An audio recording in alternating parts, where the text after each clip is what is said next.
Quest of Dungeons is a roguelike indie game released by Upfall Studios and published by Fly High Works. Just so you, the viewing audience, are aware, the developers did give us a game key for review purposes.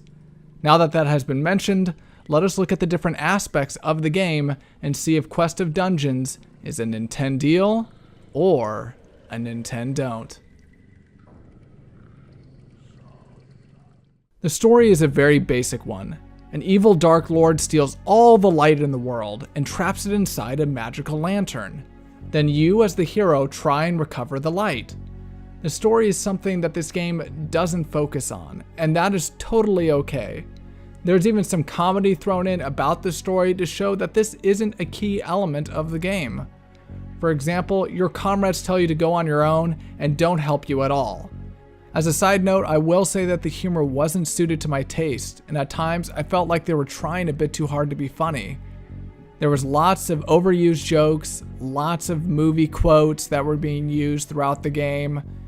Ultimately, I just didn't feel like it was very clever or original. However, I did appreciate the attempt of using humor, and it was refreshing to see. I'm a fan of pixel art, and I liked how the art used in Quest of Dungeons gave the game an old school feel. In fact, you've probably seen this art used in other games, and that's because Upfall Studios licensed this art from Oryx Art. However, I would say the game falls short in terms of visuals. There are very few animations for the monsters and your character. In addition, items that you picked up didn't change your appearance. When you were progressing through the game and getting stronger, I would have liked if it was also visually represented. I think it would have been a really nice touch. Also, some of the sprites are just reused, they just have a different color scheme. Even some of the bosses are the same as the weaker monsters you've already been fighting, they're just bigger in size now. Though the visuals aren't amazing, it didn't ruin the game for me. I just think that if the visuals were fleshed out more, we would be getting a more complete package. In Quest of Dungeons, there isn't a whole lot when it comes to sounds. There aren't a lot of music tracks, and they're not very memorable. And when it comes to the actual sound effects, there isn't a whole lot of variety even there. For example, when you're killing a rat, it may have the exact same sound effect when killing a dragon. There's only a certain amount of death sound effects when killing the monsters, so it becomes a little bit repetitive. There's not a whole lot of variety. As a whole, I wouldn't say the sounds in the game are bad. There's just not a lot of them. There's just not a lot of variety when it comes to the music, when it comes to some of the sound effects. It just becomes a little bit stale over time. It sits in the same boat as the graphics, where these aren't terrible qualities about them. It's not so bad where it's like, oh, this makes it an unplayable game. It's just, these are things that I would have liked to have fleshed out more. And I think it would have given us the whole package and would have improved the game experience of Quest of Dungeons. Quest of Dungeons remains true to a roguelike game. You are exploring the dungeon, killing monsters, doing quests, fighting bosses, and finding upgrades. In addition, this game does have permanent death. Some may dislike that about this game, but I appreciate that it is there because it makes the game more of a challenge. I'm going to cover some of the things that I liked about the gameplay of Quest of Dungeons, and then go over some of the flaws. Quest of Dungeons is turn-based, but it has a fast approach, making the game feel very fluid. It didn't feel slow or clunky, and Upfall Studios did a great job in this department.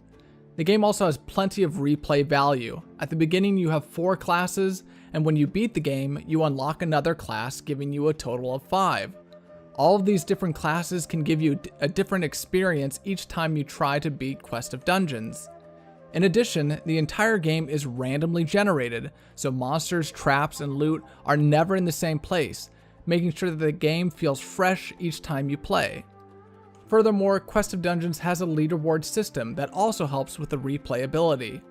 The game is single player, so having a leaderboard allows you to compete with friends, which is also a big plus.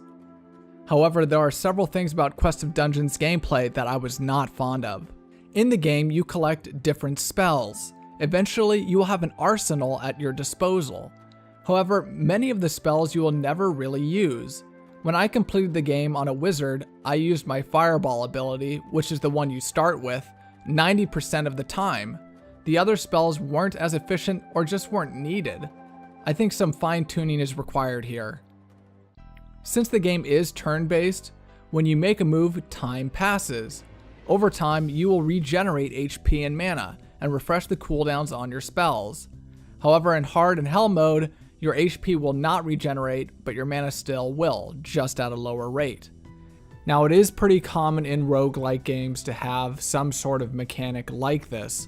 However, it's far easier in this game, in my opinion, to take advantage of this system. First of all, monsters move at the same rate you do, so you could technically walk around in a circle in a room and have a monster tailing you while you're regenerating your health and your mana or resetting the cooldowns of certain spells. In addition, each character in this game has some sort of way of healing themselves, whether it's through mana or a cooldown-based spell. And this is something that can easily be abused even in hard or hell difficulty. Though you can only be regenerating mana, you can then convert that mana into health, or some of the spells are based on cooldown that will heal you. So all it takes is for you to walk around for a bit to reset the cooldown of that spell. To me, this really cheapens the game. If you're in a situation where you don't have any healing supplies, you can just walk around for a bit and you'll be as good as new. Something else I would like to point out is how the majority of the monsters in the game are melee, including the bosses. There are very few ranged monsters in the game. This makes the gameplay rather stale and straightforward. You don't have to think too hard when trying to progress. You can just lure all the monsters to a doorway and kill them in single file. You never have to risk getting surrounded. Not only are the majority of the monsters melee, but it is incredibly easy to use different aspects of the game to beat the AI. First, there are plenty of traps in the game.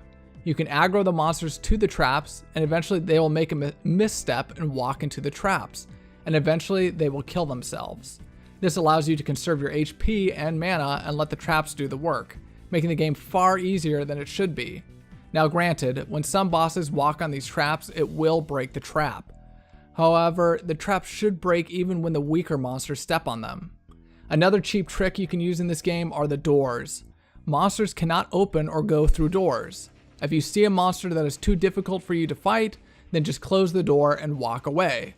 Or just apply a damage over time ability on the boss and close the door. They are taking damage and you are safe from harm. The worst one of them all, in my opinion, is the stairs in this game. Monsters can't walk on the stairs. To them, it is treated as an obstacle. If you are a ranged character or have ranged abilities, you can exploit the bosses or tough creatures in the game like how you see on the video. Even if you are a melee character, you can use the stairs to exploit the game. In fact, you can get off multiple hits as you can see in the video without the monster even attacking. You are taking multiple turns and skipping the AI's turn. Occasionally, the monster might attack you when doing this method as a melee character, but it's pretty rare. Now, some would argue that you should just play the game as it is intended. Don't do these cheap tricks. However, if you're pretty far into a run and have the choice of dying and starting over versus using one of these exploits, I think most people would use these methods to abuse the game. It appears to me that there was a lack of foresight when it comes to game design for Quest of Dungeons. I think that this game has the right idea in terms of gameplay, but it just didn't feel complete or polished. I hope these are things that Upfall Studios looks at and fixes later down the road. When it comes to price for Quest of Dungeons, it's not that expensive. It's only $9 on the Nintendo eShop. However, this is just something I would like to note, is that on Steam, you can actually get it for $4.99. So it is a bit cheaper, and if this is a game you are interested in, that is something you should at least consider. So is Quest of Dungeons a Nintendeal or a Nintendon't? Ultimately, I would have to say that Quest of Dungeons is a Nintendon't. Now, this is just my opinion, and you're more than welcome to disagree with it. But I feel like the big detriment and downfall to this game was the gameplay, and that was the big focus of this game. Clearly, they weren't focusing so much on the sounds, they weren't focusing a ton on the graphics, and there wasn't really a story to begin with, and they were making jokes about it anyway. It really came down to the gameplay, and ultimately I felt like the gameplay was lacking. It wasn't polished, and in some places I just didn't feel like there was a whole lot of foresight when it came to the game design and gameplay. It was lacking because of the fact, as I've mentioned before, where most of the monsters are melee, which makes it very repetitive. You can just take the monsters into a doorway, you kill them single file, and you rinse repeat. You just do that in every single room you go into, and it gets rather old quite quickly.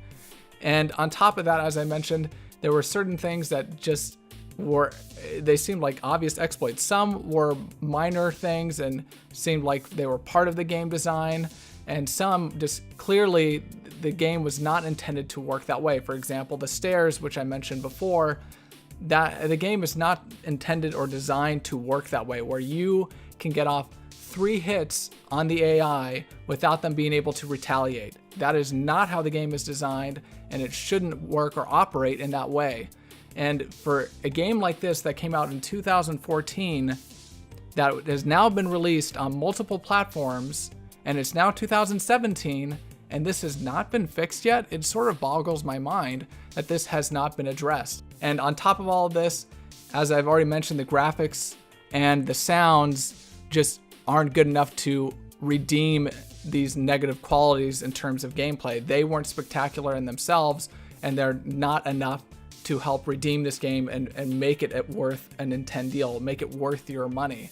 So ultimately, I would just have to say, until these different gameplay issues are fixed, especially some of these exploits that are clearly not intended for the game, and some of the balancing issues, I hope that they take a look at those and fix those. And if they do, I would gladly put this game as a Nintendeal. I feel like they had the right formula, but there was some key ingredients that were just missing, or there was just a lack of foresight when making this game. So until those things are fixed, I just cannot, in good conscience, give it a Nintendeal. But once those things are addressed, I would happily make another video and give this game a Nintendeal for sure. But until then, it just has to remain as a Nintendon't.